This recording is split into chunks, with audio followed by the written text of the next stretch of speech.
Good afternoon. It is October 24th. And it was sunny before, but a little gloomy now. It is maintenance day. Got a couple things to do. I'm gonna refill all the cells with distilled water. Got a couple gallons over here waiting.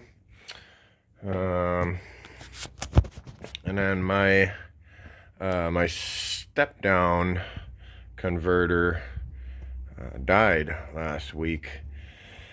I was very concerned at first because I thought it was the water pump on my hot water system, but it ended up having nothing to do with that. It was a step-down converter. This guy did last a while.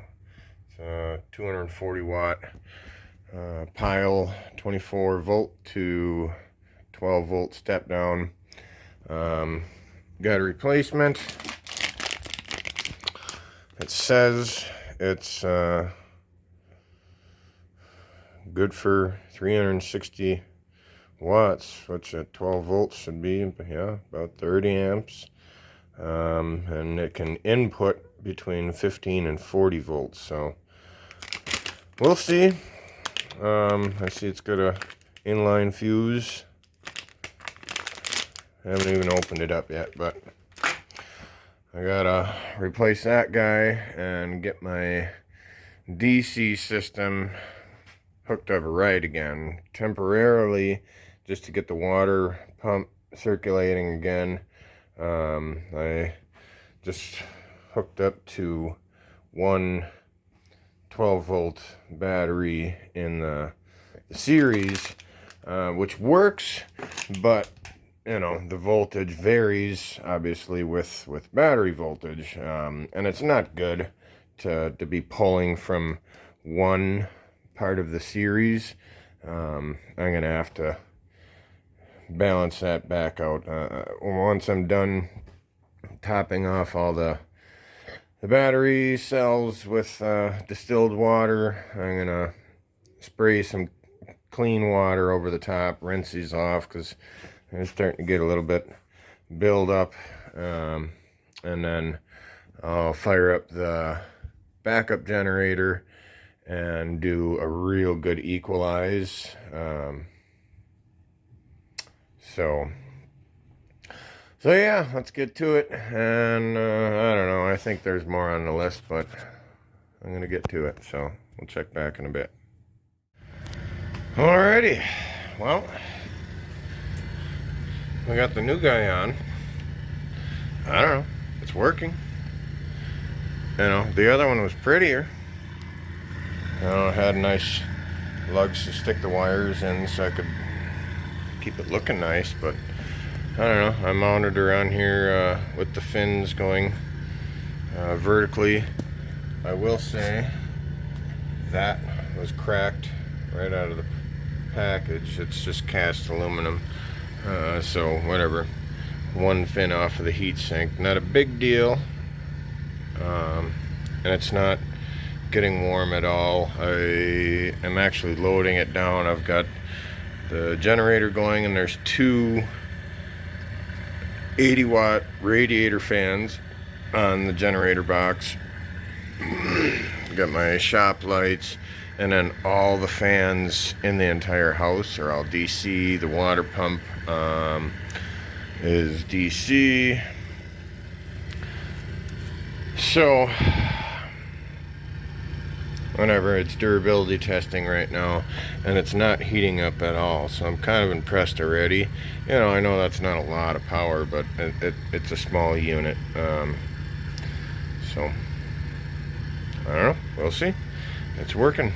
I do want to switch the power feed on this over to here, so then my DC system will be on the house meter. This is what the inverter is currently using right now. Battery status, amperage, wattage, and then accumulated kilowatt hours. I don't remember the last time I reset this. I want to say it was early spring, but I had it separated like this with just the AC circuit on the meter, because then this one measures what come out of it. So you can do the math there if you want. 2727 3220 divide I believe it's the smaller number by the bigger number, and you'll get percentage. That'll be point whatever whatever. I have done a whole bunch of long-term efficiency testing on this, and it's overall about 87% efficient. It's but the sine wave is really clean on it, and it actually does what it says it can do. It's a 3,000 watt inverter. It actually will peak up to 6,000. I've had this thing kind of pissed off at me a couple of times from running stuff that it shouldn't be running, but you know, I wanted to know what it could or could not do. So anyways, step-down converter is installed, DC circuit is back working, batteries are all topped off. I'm going to spray some battery cleaner over the top of this. I got all the caps nice and tight, so I'm not going to worry about that leaking in there and messing with my electrolyte. But and then I'll let that sit on there and spray some just clean water over the top and rinse it off, and I'll just squeegee it into the drain. No big deal. But you want to keep your stuff clean. You know, I got a little build-up starting. These are old batteries, so you know they've been running for, had them guys going for 5 years, and we're going on 3 years on these guys. So, but we're going strong. Doing an equalized charge. Generator is running currently, jamming 51 amps in the battery. We're at almost 29 volts. And remember that this is a 24 volt system, so if this was a 12 volt system, that would be 102 amps. This generator, you can't go by that. I have videos on that, a whole bunch. I've done updates throughout the years. Maybe we'll go take a peek at that. But yeah, she's stuffing 1500 watts and 51 amps into the batteries. I will let that go all the way up to 31.5 volts. I've got the dump load temporarily set to, and she's ready to rock. And if voltage climbs too fast and gets above 31.5, it will vent the excess energy to the water heater. There's a 600 watt DC element in the water heater, so that's my dump load. Other than that, we're good to go. Our basic fall maintenance is done. Well, I still got to clean up the batteries and stuff, but I know everything's in good shape here. Yeah, let's go take a peek at that generator quick. Apologize for the noise. It's a little noisy over here because it's running wide open. Well, not wide open. That's probably at a little over half throttle. But I built the box just out of plywood. 8-inch radiator fans on the front and the back. This one's blowing directly into the engine to keep that cool. That one's blowing directly into the back of the alternator. The way the fan works on the alternator itself, it draws air in through the back. So constantly feeding fresh, cool air into it. And it's like a 1 to a 1.5 ratio.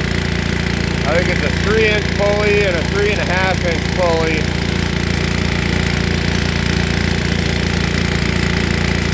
And then very simple belt tensioner. The three-phase permanent magnet alternator from Thermodyne. It's the dual core. Geez, I'm pretty sure it's capable of 3,000 watts. But it's their dual core PMA. It's their bad boy. It's got just a ridiculous core. Panels going strong. The new ones, even though they're smaller, the new model of the exact same panel, even though they're smaller, they do what they said they were supposed to do. So yeah, we got 16 watts out here, or 1600 watts out here. For anybody that hasn't seen any of my videos yet, I get a lot of questions about stuff I've already talked about lots of times, but not everybody has seen everything. We got a 24 volt system, 16 panels. They're all wired in groups of 4, so 48, 48, 48, 48 volts, all parallel down to the main collector, and then that goes into the house on a 6 gauge, and it's about I think it's almost exactly 50 foot of wire. But I'll do another video on the whole system, because a lot of things have changed through the years since the last time I did a video on everything. You know, we got the solar hot water, and then the wood-fired hot water for the winter. There's I don't know, stuff has changed. It's time to do another video on the whole system. So if you haven't seen anything from me before, and you're interested in this kind of stuff, go ahead and subscribe, because you know, I do a little bit of everything. We do gardening stuff, greenhouses back there, we do chicken stuff. I'm a hunter, so once in a while there's stuff like that, and I do a lot of stuff with the power system. This has been an ongoing project that I just keep on adding to. You know, when you live off grid, you're living on battery power. When you're out, you're out. So you're always trying to save a watt and make 2 more. So there's the constant venture to improve the efficiency of the system and add things that don't break the pocketbook. You can see the wind is actually blowing.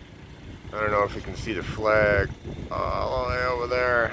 Wind's blowing pretty good, but because the battery voltage is so high with the generator running, the brakes are on the turbine, but they're not solid lockup brakes where it grounds out all 3 poles. The turbine is also a 3-phase permanent magnet alternator. It will intermittently ground out 1 at a time and just slow it down. I love that new controller. I've had a lot of comments on videos about that.